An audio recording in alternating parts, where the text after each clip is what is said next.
The tourist's terrible mistakes.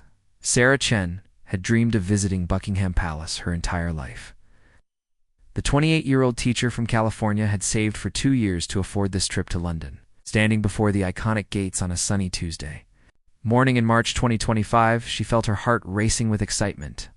The red uniformed guards stood perfectly still, their tall black hats creating imposing silhouettes against the palace walls. What Sarah didn't realize was that her enthusiasm would soon turn into her most embarrassing travel memory. She had read online that the guards were trained to remain motionless no matter what happened around them. This gave her what she thought was a brilliant idea for her social media followers back home. "Watch this," she whispered to her friend Maya, pulling out her phone to start recording.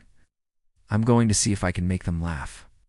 Sarah approached the nearest guard, a young man named James Morrison who had been serving for 3 years.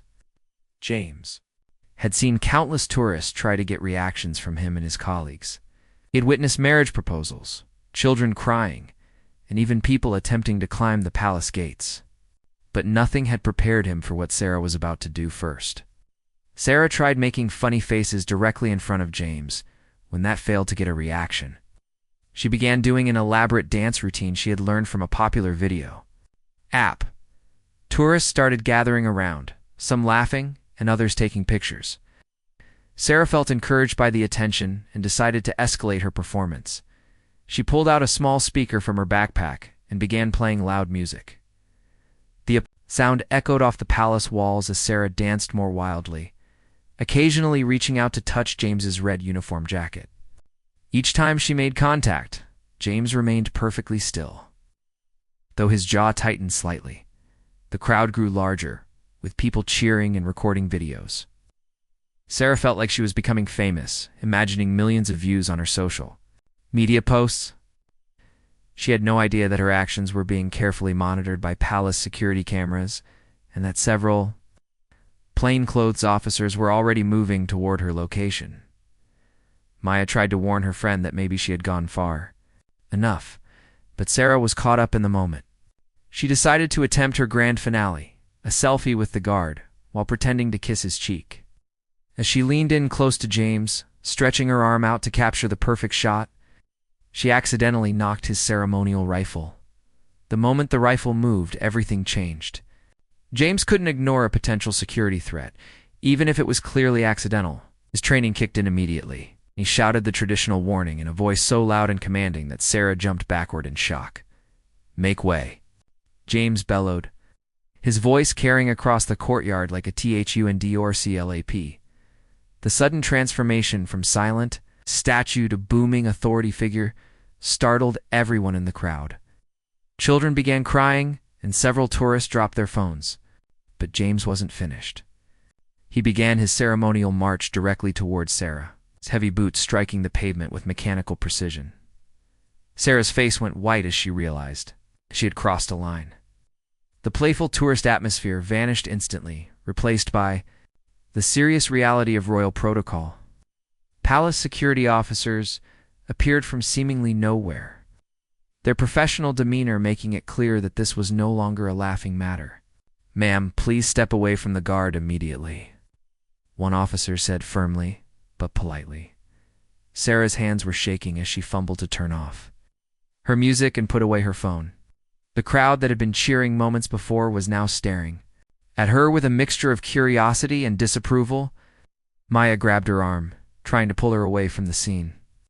"I'm sorry, I didn't mean to cause any trouble," Sarah stammered, her voice barely audible over the sound of James continuing his march. But the damage was done. James completed his ceremonial movement, which involved marching in a precise pattern that effectively moved Sarah and the entire crowd back to a safe distance. His face remained expressionless, but Sarah could see in his eyes that he was not pleased with having his duty interrupted. The security officer took down Sarah's information and gave her a stern warning about respecting royal protocol and the guard's important role. He explained that while tourists were welcome to observe and take pictures from a respectful distance, any interference with the guard's duties was taken very seriously. As Sarah and Maya walked away from the palace, Sarah felt tears forming in her eyes. What was supposed to be the highlight of her vacation had turned into a humiliating experience. The videos that tourists had taken of her incident were probably already spreading online, but not in the way she had hoped. "I can't believe I did that," Sarah whispered to Maya as they found a bench in nearby St. James's Park. "I thought it would be funny, but I completely disrespected that guard in his job." Maya put a comforting arm around her friend's shoulders. "At least you learned something important today. Those guards aren't just tourist attractions, they're real soldiers doing a real job." Sarah nodded, pulling out her phone to delete the videos she had recorded. She realized that her desire for social media fame had made her forget basic respect and common sense. The guard she had tried to make laugh was a professional doing his duty to protect the royal family. She had treated him like a prop in her personal entertainment show that evening, back at their hotel.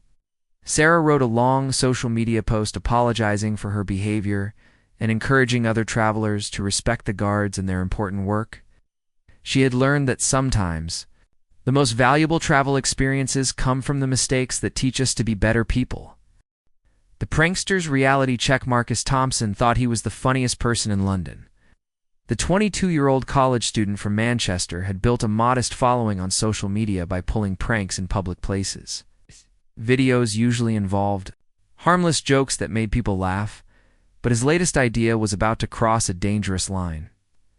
It was a busy Saturday afternoon at Windsor Castle, and hundreds of tourists were admiring the ancient fortress where the royal family often spent weekends. Marcus had driven down with his girlfriend Rebecca and his best friend Tom, telling them he had planned something special that would make them all famous. The target of Marcus's prank was Sergeant David Williams, a 15-year veteran of the Queen's Guard who had served multiple tours overseas before taking on ceremonial duties. David stood at his post near the castle entrance, his red tunic pristine and his expression focused. I had no idea that he was about to become the unwitting star of what Marcus hoped would be his most viral video yet. Marcus had researched royal guards online and learned about their training to remain motionless. He had also read stories about guards fainting from standing so still in hot weather, which gave him what he thought was a clever idea. He planned to stage a fake medical emergency right in front of the guard to see if he would break protocol. "To help, this is going to be brilliant," Marcus whispered to Tom, who was positioned with a camera across the courtyard. "When I pretend to collapse, he'll either have to help me or look heartless. Either way, it's going viral." Rebecca felt uneasy about the plan but didn't want to seem like she wasn't supporting her boyfriend. She positioned herself nearby, ready to film from a different angle. Marcus had assured them both that it was just harmless fun and that royal guards were used to dealing with tourists. Marcus approached Sergeant Williams and began his performance. He started by pretending to feel dizzy, stumbling slightly and making exaggerated gestures of distress. Several genuine tourists noticed and began to look concerned. One elderly woman even asked if he needed help, but Marcus waved her away. Staying focused on his target, David had indeed noticed the young man's apparent distress. But his training told him to remain at his post unless there was a genuine emergency requiring immediate intervention. He watched carefully, ready to call for medical assistance if needed, while maintaining his ceremonial stance. Seeing that his subtle approach wasn't working, Marcus decided to escalate.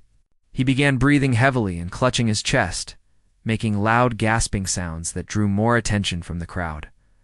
Several tourists stopped their sightseeing to watch what appeared to be a medical emergency unfolding. "Someone should call for help," a concerned father said, pulling out his phone.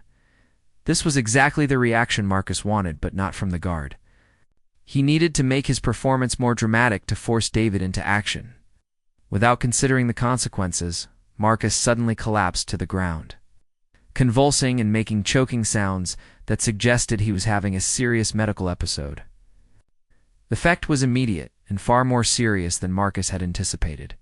Genuine panic spread through the crowd of tourists. Parents pulled their children back, elderly visitors became distressed, and several people began shouting for medical help. The scene was no longer a prank.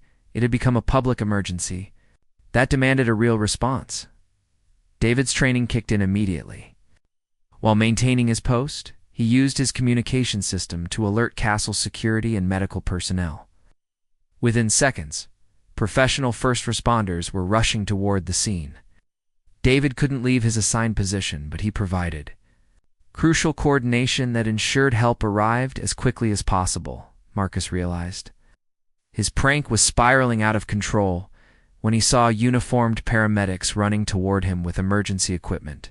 He tried to end his performance by recovering suddenly, but the medical professionals weren't convinced. They had protocols to follow when responding to potential cardiac events, especially involving young people. "I'm fine, really, Marcus," insisted as the paramedics began checking his vital signs with professional equipment. It was just a dizzy spell. But the paramedics had seen his dramatic collapse and weren't taking any chances. They insisted on conducting a thorough examination and wanted to transport him to the hospital for further tests. Meanwhile, Castle security had reviewed the camera footage and noticed Tom filming the entire incident from across the courtyard. "Sir, were you recording what happened to your friend?" a security officer asked Tom, who was still holding his camera. Tom's nervous expression gave him away immediately. Under questioning, he admitted that the medical emergency had been staged. For a social media video, the security team quickly connected the dots and realized they were dealing with a deliberate disruption of Castle operations disguised as entertainment. Marcus found himself in the back of an ambulance, trying to explain. Two medical professionals that he had faked a cardiac emergency for internet content. The paramedics were not amused. They had responded to what they believed was a life-threatening situation, using resources that could have been needed for genuine emergencies. "Do you realize that while we were responding to your fake emergency, we couldn't help people who might have real medical problems?" the lead paramedic asked Marcus sternly. The reality of what he had done began to sink in. Marcus had not only wasted the time and resources of medical professionals, but had also caused genuine distress to innocent tourists who thought they were witnessing someone's medical crisis. Children had been frightened, elderly visitors had been upset, and families had had their day ruined by his selfish desire for online attention. Castle security informed Marcus, Tom and Rebecca that they were being banned from all royal properties. They would also face potential charges for disrupting public order and wasting emergency services time. The videos they had planned to make famous would instead become evidence in a legal case against them. Sergeant Williams remained at his post. Throughout the entire incident, having handled the situation exactly as his training dictated, he had balanced his ceremonial duties with his responsibility to ensure public safety, coordinating the response without compromising his position. His professionalism stood in stark contrast to Marcus's thoughtless behavior as they were escorted. Off the castle grounds, Marcus felt a deep shame settling over him. What had seemed like a clever prank had revealed itself to be a selfish act that put his own entertainment above the well-being of everyone around him. Rebecca and Tom both told him they were disappointed in his judgment and didn't want to be involved in any future pranks. The video footage that Tom had captured was never posted online. Instead, it served as evidence of how quickly harmless fun could turn into serious consequences when people forgot to consider the impact of their actions on others. The influencer's downfall. Lashley Rodriguez had everything she thought she needed for success, minus 250,000 social media followers, brand sponsorship deals, and a reputation for creating content that pushed boundaries. The 24-year-old lifestyle influencer from Los Angeles had built her career on the philosophy that any attention was good attention. She was about to discover how wrong that approach could be. Ashley had flown to London specifically to create content around the city's most famous landmarks. Her agent had arranged partnerships with fashion brands, and she needed to deliver high-engagement posts to maintain her lucrative contracts. The Tower of London, with its historic yeoman warders and ceremonial guards, seemed like the perfect backdrop for her most ambitious content series yet. Her target was Chief Petty Officer Michael Harrison, a decorated naval veteran who had earned his position as a yeoman warder through years of exemplary military service. Michael took immense pride in his role as both a guardian of British history and a protector of the crown jewels. He had no idea that he was about to become an unwilling participant in what Ashley planned to be her most viral content ever. Ashley arrived at the Tower of London on a Thursday morning, accompanied by her photographer Jake and her assistant Emma. She had researched the guard schedules and knew exactly when and where Michael would be stationed. Her plan was elaborate and designed to generate maximum shock value for her audience. "Remember, we need to capture every angle," Ashley instructed Jake as she adjusted her outfit. A deliberately provocative ensemble that she knew would stand out against the tower's ancient stones. "This is going to break the internet." Felt uncomfortable with the plan, but had learned not to question Ashley's methods. The influencer had a track record of turning controversial moments into profitable content, and Emma needed her job to pay for her university studies. Ashley's first approach was subtle by her standards. She began by posing for photos near Michael's posts, gradually moving closer and making increasingly attention-seeking poses. When the standard tourist photography didn't generate the reaction she wanted, Ashley decided to escalate her tactics. She started a live stream on her social media accounts, telling her followers she was about to do something absolutely insane at the Tower of London. Thousands of viewers tuned in, excited to see what their favorite influencer had planned. Ashley fed off their energy, feeling empowered by the real-time comments and encouragement from her audience. "Watch this, guys," Ashley said to her phone camera, approaching Michael with exaggerated confidence. "I'm going to see if I can get a royal guard to break character on live stream."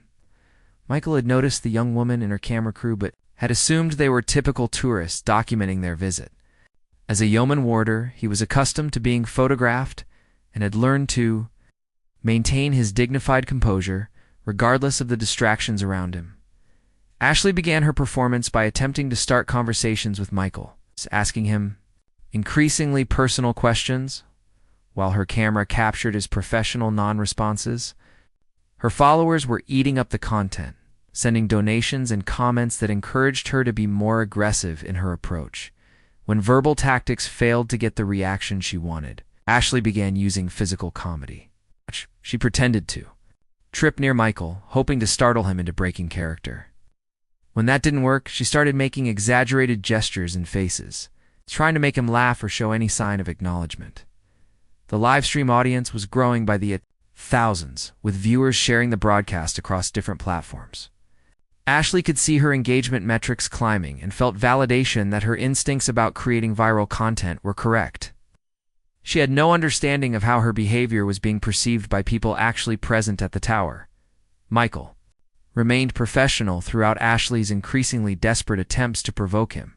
His military training had prepared him for much more serious distractions, and a young woman seeking attention barely registered as a challenge to his composure. However, he was aware that her behavior was disrupting other visitors' experiences and potentially creating security concerns. Emboldened by her online audience's reactions, Ashley made her fatal mistake. She decided to incorporate Michael directly into her content by pretending to flirt with him, making suggestive comments about his uniform and attempting to pose for selfies by draping herself across his ceremonial position. The moment Ashley made physical contact with Michael's post and began interfering with his duties, the situation changed completely. Michael couldn't ignore behavior that compromised security protocols, no matter how obviously attention-seeking the motivation appeared to be. "Please step back immediately," Michael said in a voice that carried the authority of his years of military service. Ashley was thrilled by the response. Not understanding that she had crossed from annoying tourist behavior into a potential security incident, she continued her performance, telling her live stream audience that she had got him to talk, and encouraging them to keep watching for more reactions. Tower of London. Security had been monitoring the situation from the moment Ashley began her disruptive behavior. When she ignored Michael's warning and continued to interfere with his duties, they moved swiftly to intervene. The response was immediate and professional, but far more serious than Ashley had anticipated. Security officers surrounded Ashley and her crew, informing them that they were being removed from the premises for disrupting operations and potentially compromising security. Jake's camera equipment was temporarily confiscated while officials determined whether any sensitive areas had been recorded inappropriately. Ashley's live stream audience watched in real time as their entertainment transformed into a genuine law enforcement situation. The comments section exploded with viewers expressing shock at how quickly the situation had escalated. Some criticized Ashley for going too far, while others defended her right to create content. "This is just a misunderstanding," Ashley protested as security escorted her away from Michael's post. "I'm an influencer with hundreds of thousands of followers. This is just content creation." But the security officials were unimpressed by her social media status. They explained that the Tower of London was an active military installation and UNESCO World Heritage Site where certain behaviors simply weren't acceptable, regardless of the motivation behind them. As Ashley was processed by security and given a formal ban from the Tower of London, the reality of her situation began to sink in. Her live stream had captured her being removed from one of Britain's most important historical sites, but not in the triumphant way she had imagined. The incident went viral, but for all the wrong reasons. Instead of celebrating Ashley's boldness, viewers criticized her disrespect for British military traditions and her treatment of Michael as a prop in her personal entertainment show. Major brands began distancing themselves from her, concerned about being associated with someone who had been banned from a royal palace. Michael returned to his duties with his professional reputation intact. Having handled the situation exactly as his training demanded, Ashley, meanwhile, found herself facing the consequences of treating real people and important institutions as nothing more than content opportunities for her personal gain. The lesson was harsh but clear: authenticity and respect generate lasting success. While manufactured controversy often leads to short-term attention followed by long-term damage, the bachelor party disaster, Danny Mitchell thought his bachelor party weekend in London would be the perfect way to celebrate his upcoming wedding. The 29-year-old construction manager from Birmingham had invited his 6 closest friends for what he promised would be an unforgettable weekend of traditional British experiences before he tied the knot with his longtime girlfriend Claire. The group had already spent Friday night exploring London's famous pubs, and Saturday had been filled with tourist activities that left them feeling adventurous and slightly overconfident. By Sunday afternoon, when they arrived at St. James's Palace for what Danny called the ultimate photo opportunity, they were riding high on 3 days of celebration and poor decision-making. Their target was Lance Corporal Robert Chen, second-generation British Chinese soldier who had worked incredibly hard to earn his position in the Grenadier Guards. Robert took immense pride in representing both his military unit and his family's adopted country. He had been looking forward to a quiet Sunday shift, unaware that he was about to encounter one of the most challenging situations of his ceremonial career: Danny's best man. Craig had suggested they create a memorable photo that would make Claire laugh when she saw it on social media. The original plan had been simple: take some respectful photos near the palace guards, and then head to their final dinner celebration. But alcohol, group dynamics, and wedding excitement had a way of making simple plans spiral out of control. "Come on, lads," Danny announced as they approached Robert's post. "Let's get some proper British photos to show the wives back home." The initial photos were harmless enough. The group posed in front of the palace with Robert visible in the background, making typical tourist gestures and jokes. But as they continued taking pictures, their behavior became increasingly disruptive. They began talking loudly, making jokes about the guard's hat, treating the serious ceremony like a theme park attraction. Robert remained focused on his duties, having dealt with countless groups of tourists over his years of service. He had developed the ability to tune out distractions while maintaining awareness of potential security concerns. However, this particular group was testing his patience in ways that previous visitors had not. Craig, emboldened by the group's laughter and Danny's upcoming wedding celebration, decided to escalate their antics. He approached Robert directly and began making jokes about the guard's supposed inability to move or speak.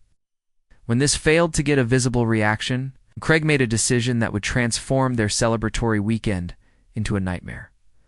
"Watch this, Danny," Craig called out, pulling a small flask from his jacket pocket. "I bet I can get him to crack a smile." Before anyone could stop him, Craig began offering the flask to Robert, making elaborate gestures about sharing a drink with a proper British soldier.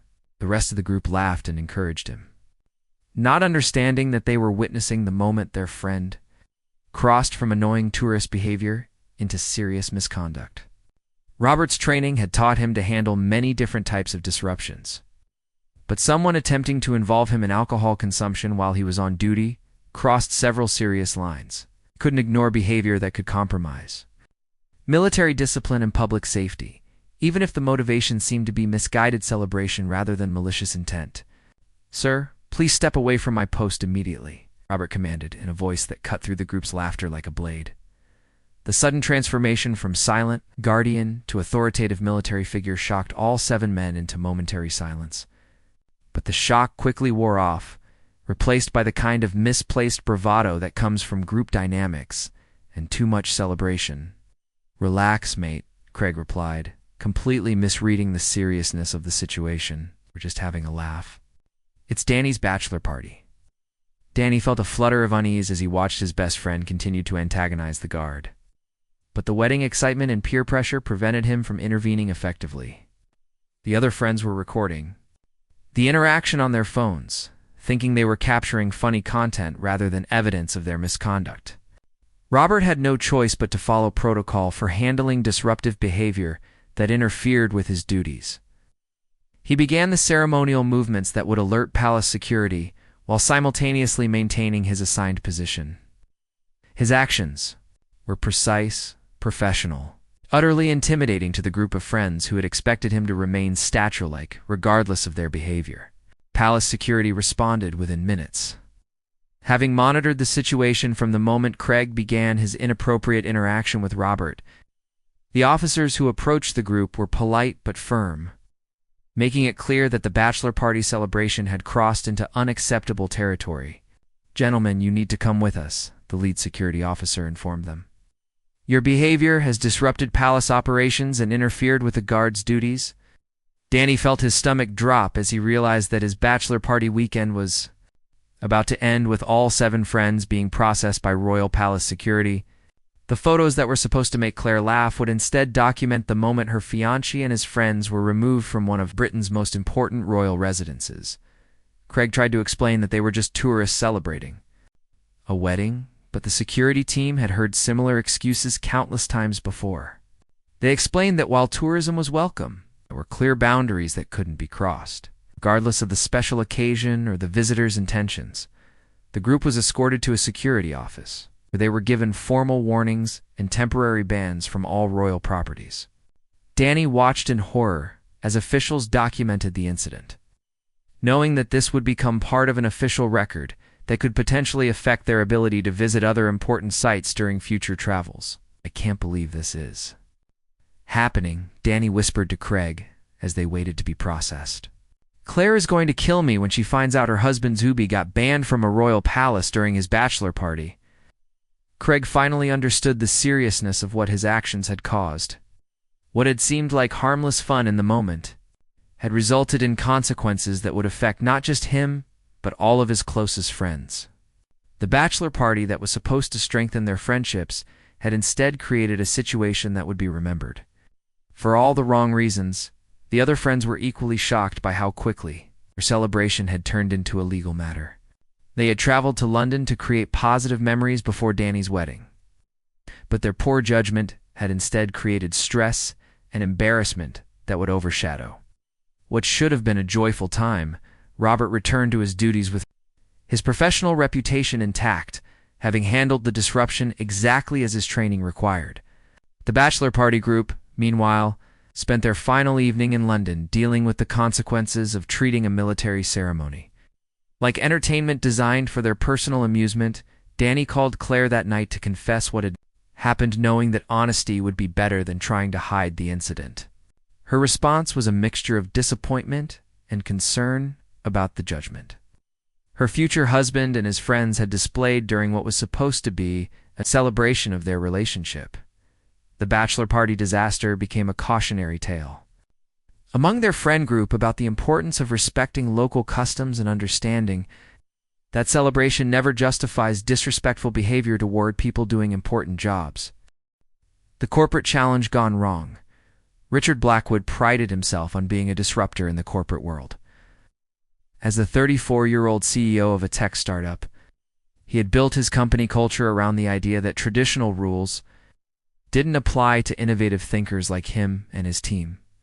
This philosophy had served him well in business negotiations and marketing campaigns. But it was about to spectacularly backfire during what was supposed to be an inspiring company retreat in London. Richard had brought his entire 15-person team to London for a week-long corporate bonding experience that he called Conquest London. The retreat was designed to challenge his employees to think outside conventional boundaries and prove their commitment to the company's rebellious brand identity. The final challenge he had planned would test their willingness to push social boundaries in the name of corporate success. The target Richard, chosen for his team-building exercise, was Staff Sergeant Elizabeth Morris, a 12-year military veteran, who had earned her position through exceptional service and unwavering professionalism. Elizabeth had served 2 combat deployments before transitioning to ceremonial duties, and she approached her role as a Queen's Guard with the same dedication she had shown in operational theaters. Overseas, Richard's plan was elaborate and designed to demonstrate what he called fearless leadership to his employees. He had divided his team into 3 groups, each tasked with completing increasingly bold challenges near Royal Guard posts around London. The winning team would receive bonuses and recognition as the company's most dedicated employees. "Listen up, team," Richard announced, as they gathered outside Horse Guards parade on a Wednesday morning. "Today we're going to prove that our company doesn't accept limitations that other people try to impose on us. We're going to show these traditional institutions what innovative thinking looks like." His marketing director, Jennifer, felt uncomfortable with the challenge, but didn't want to appear uncommitted to the company's aggressive culture. The sales team was excited about the potential bonuses, while the development team seemed more interested in getting the retreat over with so they could return to actual work. Richard had researched Royal Guards online and developed what he believed was a foolproof strategy for creating viral marketing content while demonstrating corporate fearlessness. His plan involved his team members taking turns attempting to negotiate business deals with the Guards, treating their silence as a sales challenge rather than military protocol.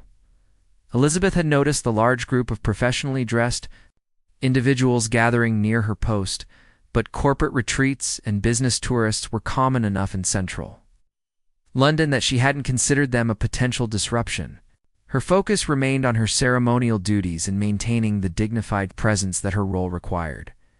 Richard initiated the challenge by approaching Elizabeth with a prepared sales pitch for his company's services.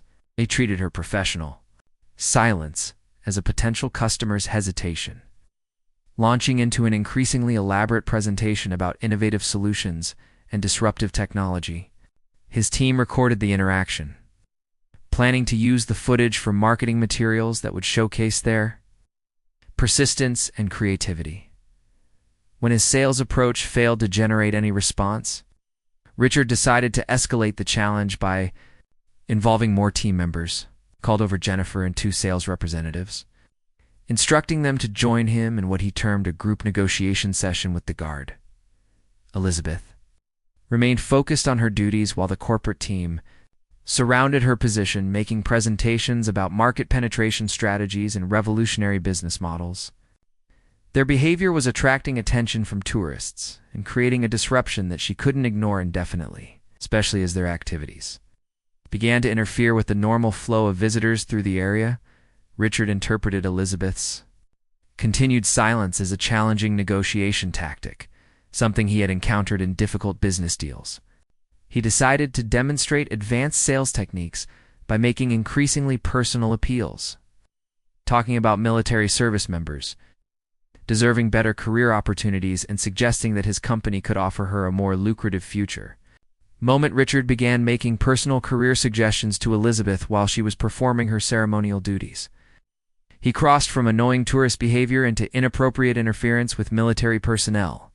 Elizabeth's training had taught her to handle many types of disruptions, but civilians attempting to recruit her during active service raised serious protocol concerns. "Please step back and allow me to perform my duties," Elizabeth said, in a voice that carried the authority of her years of military experience. Richard was thrilled by what he saw as a breakthrough in the negotiation process. He signaled to his team to increase their efforts, interpreting Elizabeth's professional response as engagement rather than a warning.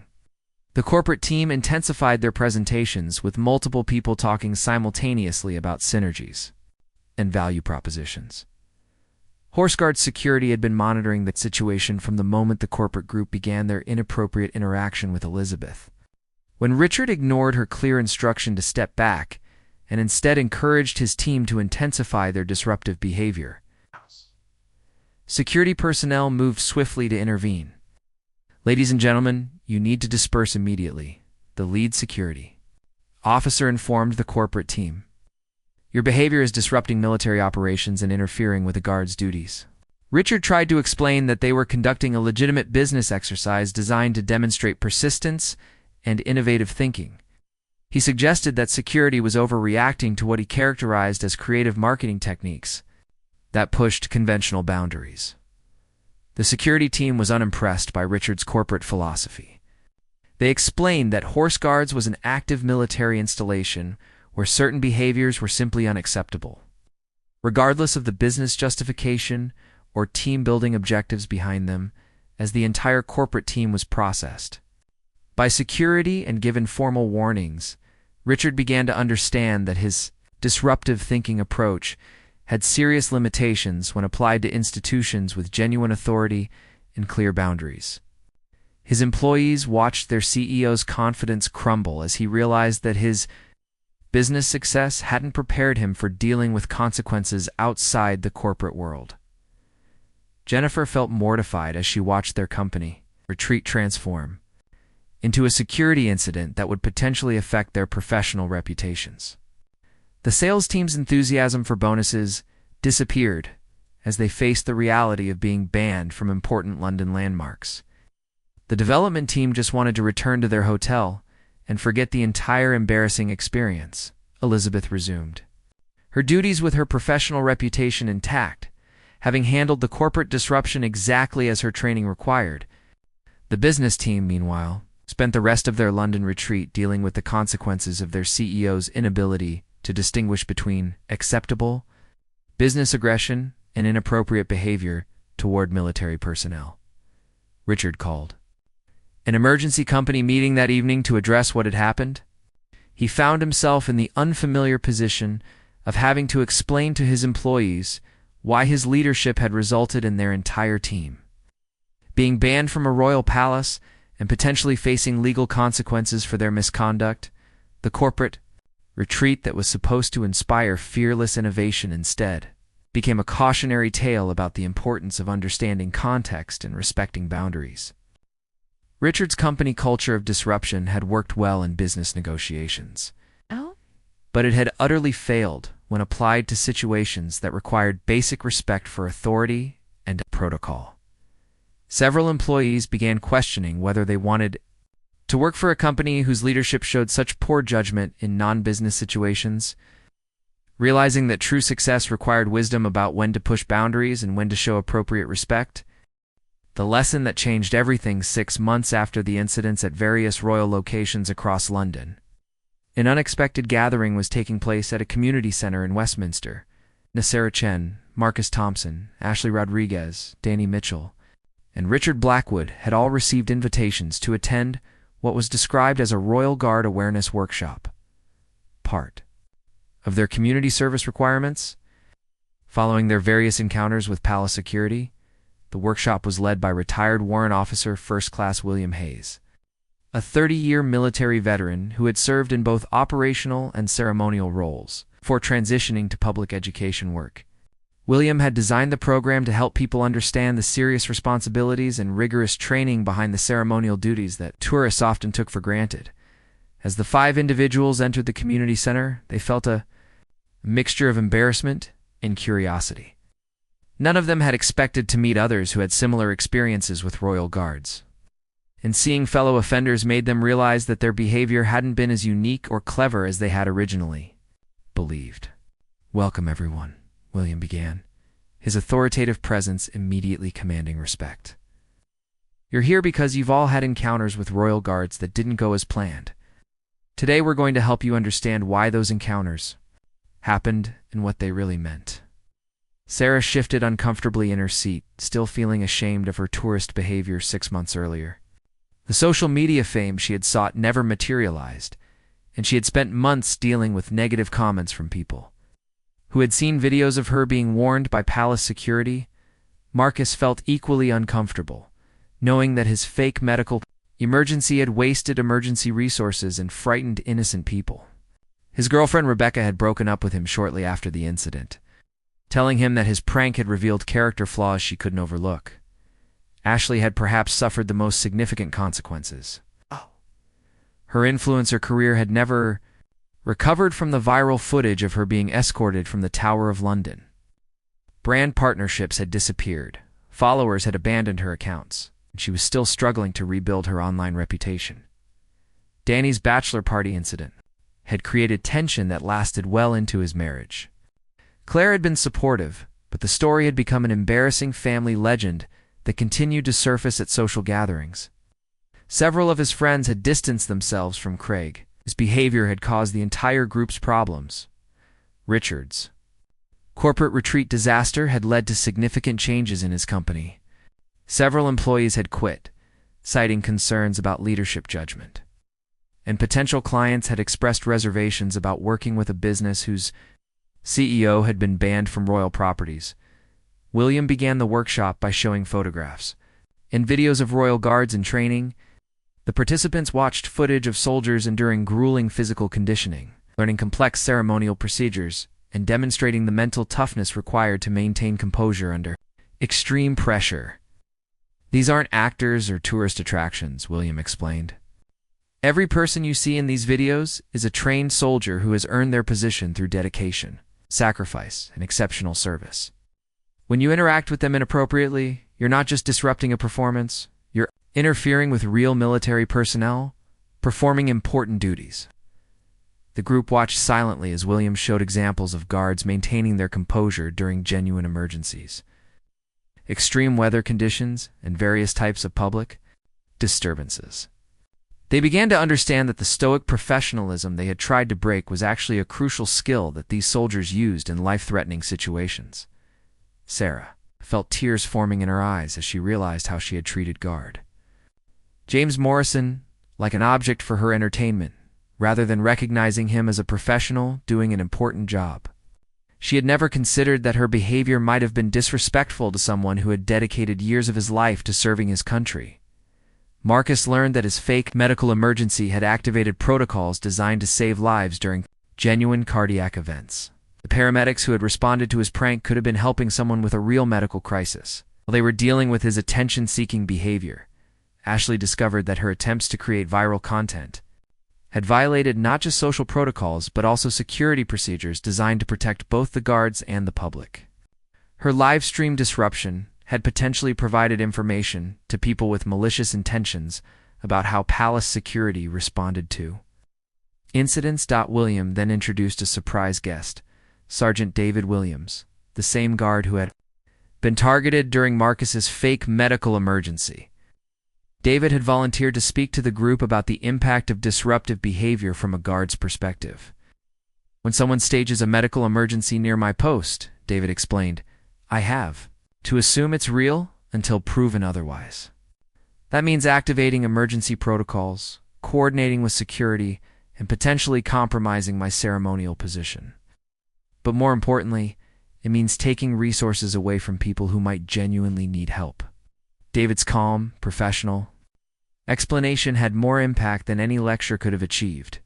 The participants heard directly from someone they had affected. Now their actions had consequences beyond their own entertainment or embarrassment. Marcus stood up during the discussion period, his voice shaking with emotion. "Sergeant Williams, I owe you a sincere apology. Never thought about how my actions would affect you or anyone else. I was only thinking about getting attention online. And I'm deeply sorry for wasting your time and everyone else's resources."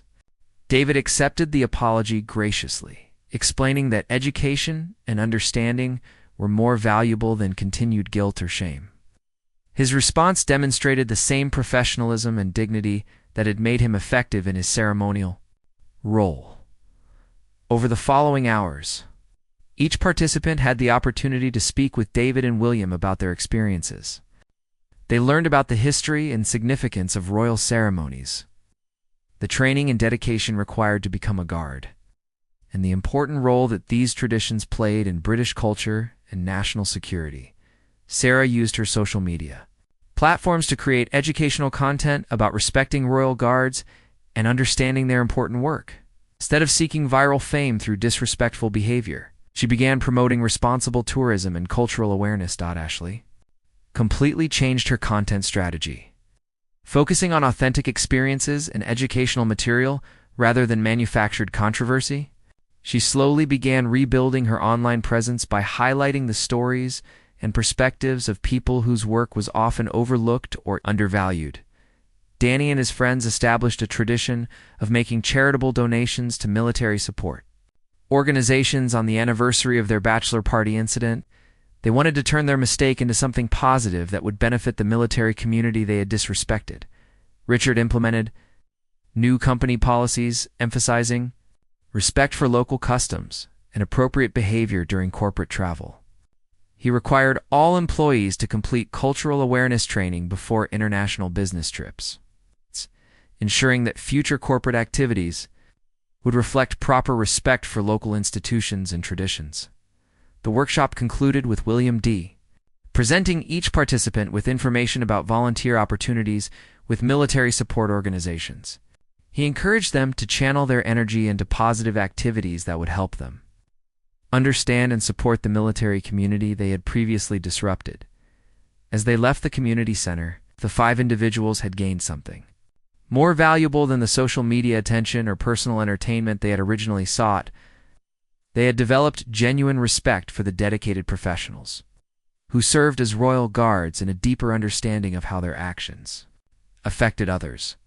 The lesson they learned extended far beyond their specific encounters with royal guards. They had discovered that true personal growth came from considering the impact of their behavior on others, respecting the work and dedication of people in all professions, and finding ways to contribute positively to their communities rather than disrupting them for personal gain.